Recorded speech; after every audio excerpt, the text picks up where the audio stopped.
स्वागत करता हूं आपको अपने चैनल स्टडी पॉइंट पर। पिछले वीडियो में हमने नाइन्थ के मैथ के बारे में हम डिस्कशन कर रहे थे और उसमें नंबर सिस्टम के बारे में पढ़ रहे थे। तो पिछले वीडियो में हमने सीखा था कि अपरिमेय संख्या क्या होती है। तो अपरिमेय संख्या वह होती है जिसे हम p/q के रूप में नहीं लिख सकते। और फिर हमने सीखा था कि √2 को नंबर लाइन पे कैसे रिप्रेजेंट कर सकते हैं या संख्या रेखा पर कैसे निरूपित कर सकते हैं, √3 को कैसे संख्या रेखा पर निरूपित कर सकते हैं। और ये जो है हमारी ये क्या है, अपरिमेय संख्या। तो कल पिछले वीडियो में हमने सीखा था कि अपरिमेय संख्या क्या होती है और उसे संख्या रेखा पर कैसे निरूपित कर सकते हैं। ठीक है, तो चलिए आज हम इसके प्रश्नावली करेंगे 1.2। हमने 1.1 कर दिया था। अगर आप हमारे वीडियो को कंटिन्यू या लगातार देखना चाहते तो हमारे चैनल को सब्सक्राइब भी कर सकते हैं आप। ठीक है, तो चलिए, नहीं तो वाकई में हम तो चलते हैं। देखिए प्रश्नावली 1.1। तो प्रश्नावली 1.1 जो आपके स्क्रीन पे आ चुका होगा, हमारा पहला क्वेश्चन। इसमें देखना है सत्य और असत्य, हमें छांटना है। क्या छांटना है? सत्य और असत्य। तो इसमें पहला जो सवाल कहता है, पहला क्या कहता है कि प्रत्येक अपरिमेय संख्या एक वास्तविक संख्या होती है। अब ये बताइए, बोला है कि प्रत्येक वास्तविक संख्या क्या एक प्रत्येक अपरिमेय संख्या वास्तविक संख्या होती है कि नहीं होती। तो इसके लिए हमने क्या सीखा था? प्रत्येक अपरिमेय संख्या वास्तविक संख्या होती है। तो इसके लिए हमने क्या सीखा था? इसके लिए सीखा था, देखिए जो वास्तविक संख्या होता है,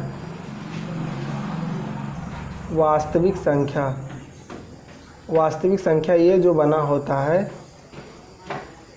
ये परिमेय और अपरिमेय और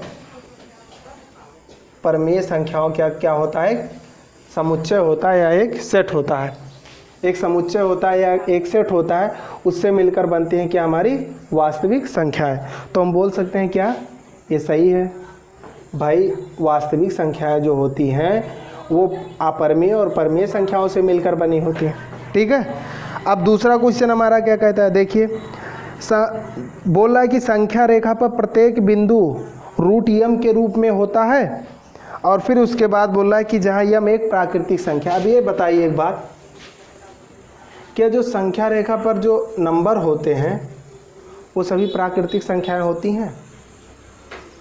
जैसे हमने लिख दिया हमारा इधर 1 हो गया, इधर 2 हो गया, इधर 3 हो गया, इधर क्या हो गया 4, इधर हो गया -1, इधर हो गया -2, इधर हो गया -3 और इधर हो गया -4। ये बताइए क्या इसमें प्रत्येक संख्या प्राकृतिक संख्याएं हैं? तो आप बोलेंगे नहीं, इसमें प्रत्येक संख्याएं प्राकृतिक संख्या नहीं हो सकती, क्योंकि नेचुरल नंबर ने बताया है क्या, कहाँ से हम गिनना शुरू करते हैं? 1 से। और इधर देखिए, इधर ऋणात्मक संख्याएं भी आ रही हैं। तो क्या ऋणात्मक संख्याएं कभी भी प्राकृतिक संख्याएं हो सकती हैं? तो आप बोलेंगे नहीं। तो हमारा दूसरा वाला जो होगा वो क्या होगा? असत्य होगा, या आप रॉन्ग बोल सकते हैं। ठीक है, फिर तीसरा क्वेश्चन देखिए, तीसरा क्या कहता है कि प्रत्येक संख्या एक अपरिमेय संख्या होती है। प्रत्येक वास्तविक संख्या जो होती है एक अपरिमेय संख्या हो सकती है। अब ये बताइए आप, वास्तविक संख्या रियल नंबर हमने क्या बताया था? रियल नंबर ये जो होता है परिमेय और अपरिमेय का क्या होता है? समूह होता है। परिमेय और अपरिमेय का क्या होता है? एक समूह होता है। अब ये बोल क्या रहा है कि प्रत्येक संख्या एक अपरिमेय संख्या होती है। अब बताइए, प्रत्येक जो वास्तविक संख्या होगी वो केवल अपरिमेय थोड़ी होगी, वो परिमेय भी होगी ना। तो हम कह सकते हैं कि प्रत्येक जो संख्या होती है वास्तविक संख्या, वो परिमेय भी हो सकता है और अपरिमेय भी हो सकता है। तो ये जो हमारा तीसरा वाला होगा ये ऑप्शन गलत होगा, क्योंकि इसमें बोल रहा है कि प्रत्येक वास्तविक संख्या केवल अपरिमेय होती है, अपरिमेय नहीं, वो परिमेय भी होती है। ठीक है, तो शायद इतनी बात आप लोगों को समझ में आ गई होगी। अब चलिए आगे देखते हैं। आगे हमारा दूसरा क्वेश्चन देखिए, और पढ़िए क्या लिखा है कि क्या सभी पूर्णांक के वर्गमूल अपरिमेय होते हैं। अब देखिए, अब इसमें एक बात आ गई कि प्रत्येक पूर्णांक, अब पूर्णांक आपको यहाँ जानना बहुत ही ज़रूरी है। हमने पूर्णांक बताया भी था पूर्णांक क्या होता है? जिसमें माइनस वाला और प्लस वाला और जीरो सभी शामिल हो, जैसे -3, -2, -1, 0, 1, 2 और 3, ये सभी क्या है? एक पूर्णांक है। ठीक है। अब फिर क्या कह रहा है सवाल कि क्या सभी पूर्णांक के वर्गमूल अपरिमेय होते हैं? अब देखिए ये बोला कि प्रत्येक पूर्णांक का जो वो बोला वर्गमूल वो एक अपरिमेय। अपरिमेय का मतलब क्या होता है? अपरिमेय का मतलब होता है कि जिसे हम p/q के रूप में नहीं लिख सकते, p/q के रूप में नहीं लिख सकते। अब बताइए प्रत्येक पूर्णांक जो होता है एक अपरिमेय संख्या होती है जिसे हम p/q के रूप में नहीं लिख सकते? अरे भाई नहीं, क्योंकि देखिए ये अब 2 आ गया, ये अपरिमेय संख्या है? नहीं है, ये क्या है? एक परिमेय संख्या, इसे हम 2/1 लिख सकते हैं। ठीक है। तो प्रत्येक जो पूर्णांक होता है हम बोलेंगे कि वह केवल अपरिमेय संख्या नहीं होती है, उसका वर्गमूल निकालेंगे तो अपरिमेय संख्या नहीं आएगी। जैसे अब देख लीजिए हम √4 का निकालें तो क्या आ गया? 2। तो बताया 2 क्या एक परिमेय संख्या है? तो आप बोलेंगे हाँ भाई ये परिमेय संख्या। और ये केवल बोला है कि प्रत्येक पूर्णांक जो होती है अगर उसका वर्गमूल निकालेंगे तो वो अपरिमेय होता है। अब जैसे √5 अगर होगा, √5 जब इसका वर्गमूल नहीं निकाल सकते ना, तो ये हमारा होगा अपरिमेय। अपरिमेय। ठीक है। तो हम बोल सकते हैं कि जो प्रत्येक पूर्णांक होता है वह एक अपरिमेय संख्या नहीं हो, उसका वर्गमूल निकालेंगे तो केवल अपरिमेय नहीं आएगा, वो परिमेय भी आ सकता है। ठीक है। तो ये हमारा जो होगा आप लिख सकते हैं, नोट्स बना सकते हैं। नहीं, प्रत्येक पूर्णांक का वर्गमूल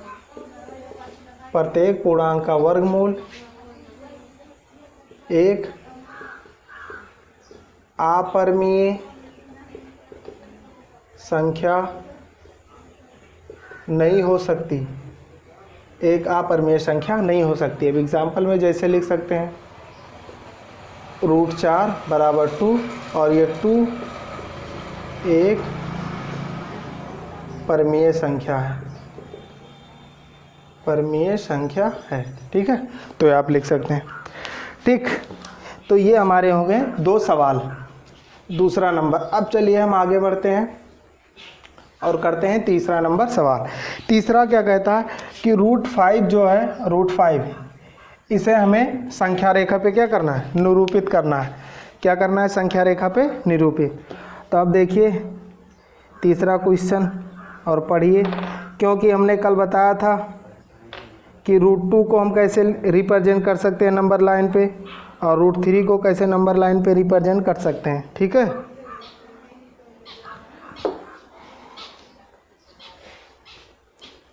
तो चलिए देखते हैं √5 को नंबर लाइन पे कैसे हम रिप्रेजेंट कर सकते हैं। तो मान लीजिए ये कोई एक संख्या रेखा है, इसे हम सीधा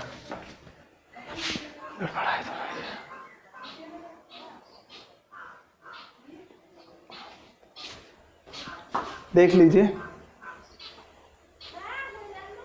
ये एक संख्या रेखा है। ये आप खुद प्रैक्टिस करिएगा तभी समझ में आएगा। ठीक है। यहाँ पे हमारा होता है क्या? 0, ये हमारा होता है 1, ये हमारा होता है 2, ये हमारा होता है 3 और ये 4, और इधर हमारा होता है -1, इधर होता है हमारा -2 और इधर होता है हमारा -3।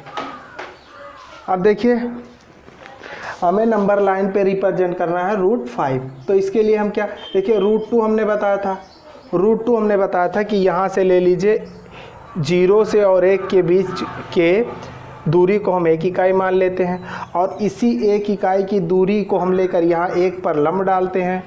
देखिए देख लीजिए, यहाँ से यहाँ तक हम 1 इकाई मानते हैं, और फिर इसी पर 1 इकाई के इतना बड़ा हम लंब डालते हैं, ये भी 1 इकाई मान लेते हैं, और यहाँ से यहाँ तक हम पाइथागोरस प्रमेय लगाते, तो ये निकल के आता है √2। और इसी √2 के इतना हम दूरी लेकर ऐसे हम एक चाप लगाते हैं, और जहाँ पे काटता है हमारा वहीं पे क्या हो जाता है? √2 का रिप्रेजेंटेशन। तो ये तो हमारा √2 का हुआ।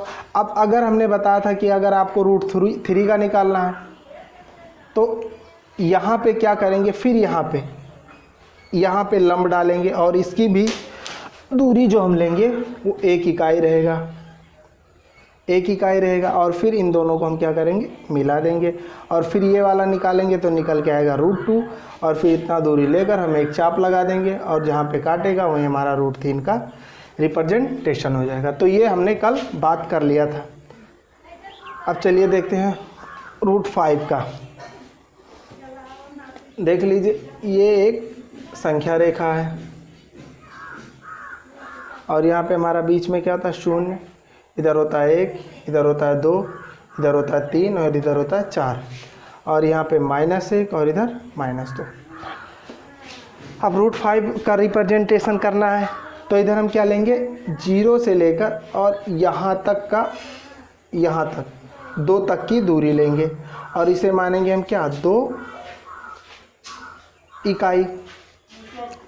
और फिर इस 2 इकाई को, इस 2 इकाई यहाँ बिंदु 2 के ऊपर हम एक लंब डालेंगे जिसकी लंबाई रहेगी 1 इकाई। ठीक है, 1 इकाई। फिर क्या करेंगे, इसको यहाँ से यहाँ तक क्या करेंगे, हम मिला देंगे। अब देखिए, ये हो गया आधार, हमारा आधार है 2 इकाई और ये क्या है, 1 इकाई। अब निकालते हैं यहाँ पे पाइथागोरस प्रमेय निकालेंगे। तो हम क्या निकालें, पाइथागोरस प्रमेय क्या होता है, कर्ण स्क्वायर बराबर आधार स्क्वायर और प्लस लंब स्क्वायर। अब आधार इसमें क्या है हमारा, और इसका वर्गमूल, 2 का वर्ग और प्लस 1 का वर्ग और इसका इधर से हटा देंगे तो इधर वर्गमूल बन जाएगा। तो क्या हो जाएगा, ये हो जाएगा 2 दूना 4 और ये हो जाएगा 1 का वर्ग करेंगे 1 आ जाएगा और 4 और 1 5, यहाँ पे आ गया क्या, √5। यानी कर्ण का जो मान आ गया, इसका जो मान आ गया वो हो गया √5। अब क्या करेंगे, प्रकार में इतना दूरी लेंगे, इतना दूरी लेंगे और फिर यहाँ से क्या करेंगे, एक चाप लगाएंगे और जहाँ पे ये काटेगा वहीं पे क्या हो जाएगा, √5 का रिप्रेजेंटेशन। ये आप खुद करिएगा। इतना दूरी प्रकार में लेने के बाद, इतना दूरी प्रकार में लेने के बाद इतना दूरी, और आप क्या करेंगे, यहाँ से कैसे चाप डालेंगे, यहाँ से क्या डालेंगे, एक चाप, और यहाँ पे जहाँ पे काटेगा वहीं हो जाएगा √5 का रिप्रेजेंटेशन। तो ये हो गया हमारा क्वेश्चन नंबर 3। और एक क्वेश्चन हमारा बचा है, उसे आपको एक कागज़ के थ्रू समझाया जाएगा, लेकिन वो डिस्कशन हम अगले वीडियो में करेंगे। तब तक के लिए